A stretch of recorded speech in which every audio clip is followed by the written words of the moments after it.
नमस्कार दोस्तों, मैं अमित कुमार आप सभी का स्वागत करता हूं आपके अपने YouTube channel the knowledge 24x7 के एक नए एपिसोड में। दोस्तों, आज हम बात करने वाले हैं होम लोन और मॉर्गेज लोन में क्या फ़र्क है।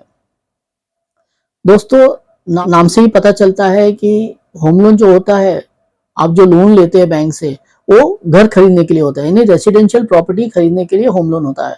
जबकि ये आपका जो लैप होता है, वो आपका जो प्रॉपर्टी आपके नाम पर ऑलरेडी है उसको मॉर्गेज करके आप बिजनेस करने के लिए जो लोन लेते हैं उसको मॉर्गेज लोन कहा जाता है तो दोनों ही मॉर्गेज लोन, चाहे होम लोन हो चाहे आपका लोन अगेंस्ट प्रॉपर्टी लैप हो, ये दोनों ही होता तो मॉर्गेज लोन ही है। लेकिन जो मोटिव, जो पर्पस होता है लोन लेने का, वो बदल जाता है। होम लोन में जो पर्पस होता है, मोटिव होता है, वो घर खरीदने का होता है, और यहाँ पे जो पर्पस होता है वो बिजनेस करने के लिए अपने घर को न बेचकर उसको गिरवी रखकर पैसा लेके लोग क्या करते हैं, बिजनेस करते हैं, तो उसको मॉर्गेज लोन कहते हैं। होम लोन में आपको 20 साल 30 साल का टेनर मिलता है, यानी ये लोन जो है, होम लोन जो है 20 साल के लिए मिल सकता है, 25 साल के लिए मिल सकता है, 30 साल के लिए मिल सकता है, और जबकि लैप जो है, लोन अगेंस्ट प्रॉपर्टी जो है, आपको 15 साल के लिए ही मिलता है।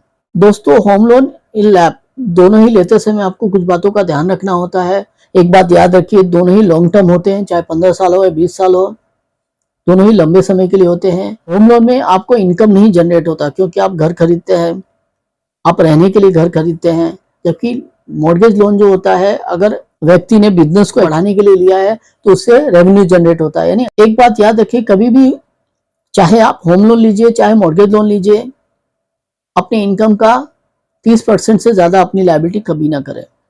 मैं हर वीडियो में, आप चाहे मेरा कोई भी वीडियो देख लीजिए, आपको हर वीडियो में यही बोलूंगा, और मैं बार बार चिल्ला चिल्ला के बोलता हूँ, ईएमआई का परसेंटेज हो 30%, अपनी इनकम का 30% से ज्यादा मत लीजिए।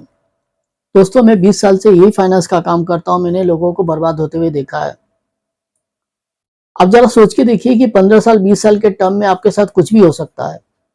बिजनेस में डाउनफॉल आ सकता है, आपकी इनकम बंद हो सकती है, आपका बिजनेस ठप पड़ सकता है, लाइफ अनसर्टन, कुछ भी हो सकता है। ऐसे सिचुएशन में अगर आपने बिना फाइनेंशियल प्लानिंग का आपने अगर 70% 80% ईएमआई ले लिया, तो आप सोच के देखिए, भगवान न करे कुछ दिक्कत आ जाए। बैंकों का पॉलिसी तो आपको पता ही होना चाहिए, और नहीं पता है तो जान लीजिए कि आपने अगर 5 साल 10 साल भी ईएमआई भरा है प्रॉपर, लेकिन किसी कारणवश आपने 3 ईएमआई आपने बाउंस कर दिया, तो आपका अकाउंट स्ट्रेट फॉरवर्ड एनपीए हो जाएगा, और उस पर सरफेसी एक्ट के तहत कार्रवाई की जाएगी।